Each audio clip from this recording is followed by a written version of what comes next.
Hey everybody, it's Michael from GotchaRocks.com, and today I wanted to show you how to make a shadow band for an existing ring. So we've got the ring here, right there, and here is the shadow band, and I want to make a matching one on the other side. So I did this first one that you see there, and we're going to do another one on the other side. So I'm going to walk you through the steps. We're going to start with the ring, and then we will put it in wax and carve from there, and then it will be cast after that. So I'll walk you through the basic steps of actually creating the ring. Here we go. Alright, so in this shot I have the ring and I'm placing it on a square block of wax. What I want to do is just scribe just slightly around this ring, just at the top portion. The top portion of the ring holds the diamond, so it kind of bumps out a little bit. So what I want to do is create just a little pattern, and then I'm going to grind away just a little divot so that the ring can kind of sit down into the wax. I don't need to carve the whole section, just the part that kind of pokes out. So I'm just using a ball burr and I'm just slowly cutting out a little divot for it. And the idea is that it'll just kind of lock in there.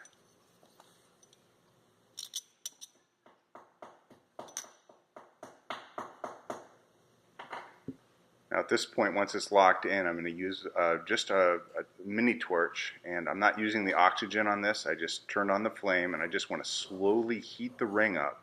And what happens is the ring begins to heat up and then melts into the wax just slightly. So I don't want to completely swamp this thing in wax. I just want it to slowly sit into it. Let it cool. And the next step will be just kind of carving it out. So I use toothpicks so that it won't scratch the ring, or if it's a softer stone,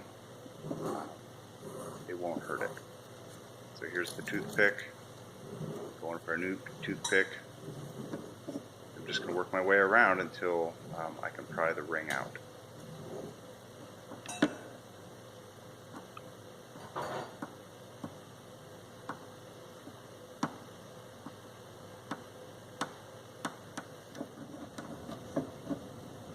So as I work to the back, I'm able to kind of slip the toothpick just under the ring, and very lightly I just am applying a little bit of pressure, and it'll kind of squeeze that ring out. Now if you really bury your ring, it's not going to be quite this easy, but you can see that it's a really nice impression.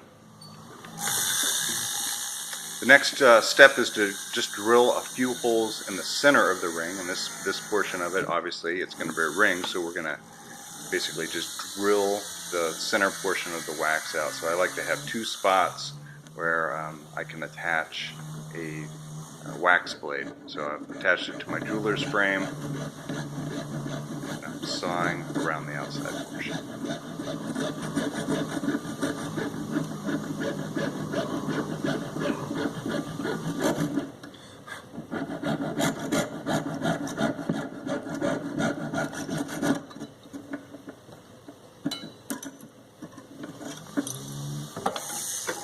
Next step is I use it's basically a large cylinder burr, and this burr is actually made for wax, so I'm using this with a flex shaft, and I'm just working my way around the inside. I want this to be as close to perfect as possible, so I'm trying to go straight up and down so it goes through the wax evenly, so I don't have one side that's larger than the other. Then I use a ring reamer, basically to ream out the wax.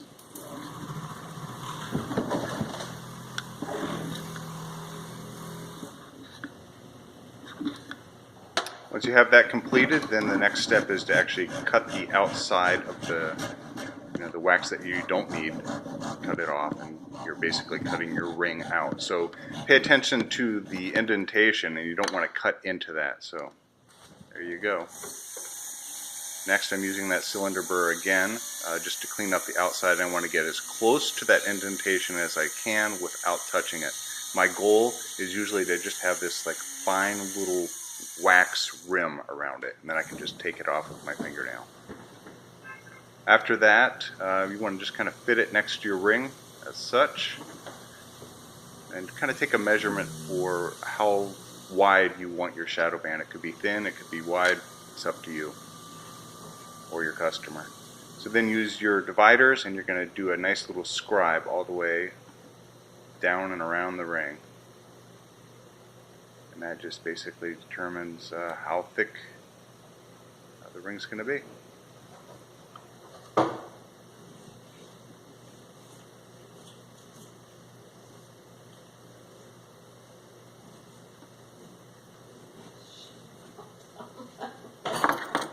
After you have it scribed, I just use the cylinder burr, and I just cut away any unneeded wax. So that's kind of a large portion. You could use your jeweler's saw to do that with a wax blade.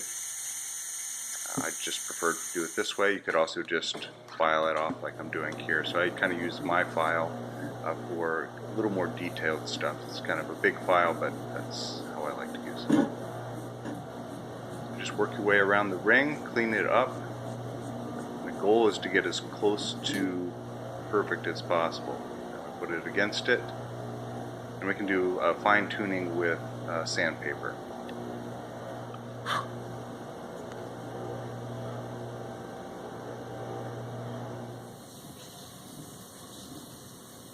Once I'm done with the filing, I use just it's actually a watch knife, and you can just use a pocket knife as well. I just make sure that the blade's nice and sharp, and I just kind of use it to scrape over the ring, and it gives it a really finished look. So it kind of almost takes it to that polished look. I just work my way around, and it's nice for shaping if you have to get into little crevices and give it like a nice little 90-degree angle or something like that. So I just dress it down until it looks like I want it to look.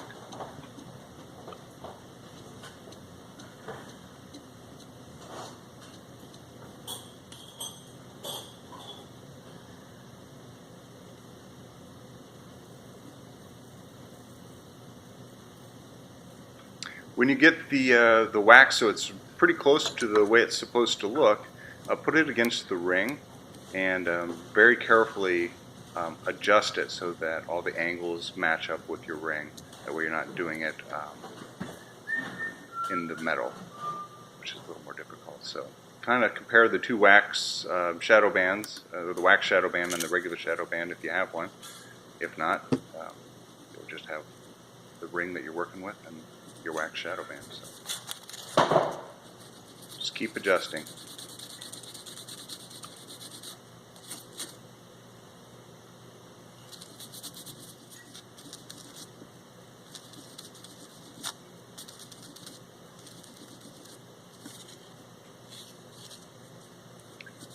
So I'm using sandpaper, and I usually use about 400 grit, but 600 grit would be something that would be good to have on hand.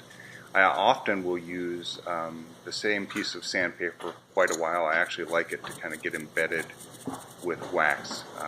It's a little less aggressive. And I use a used toothbrush, or you could use a new toothbrush as well, just to kind of clean it up. Double check again, see how it's looking. Check it against the ring. It's looking pretty good.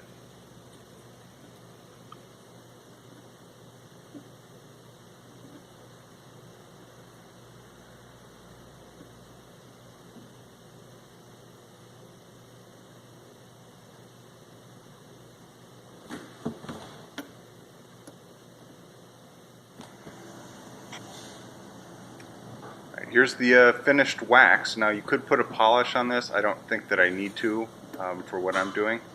It's ready to go, and I want to leave a little bit of thickness on it so that when I have it cast, that I have a little metal to remove to polish it up and things like that. So here are the two together, and I think that's going to work out great.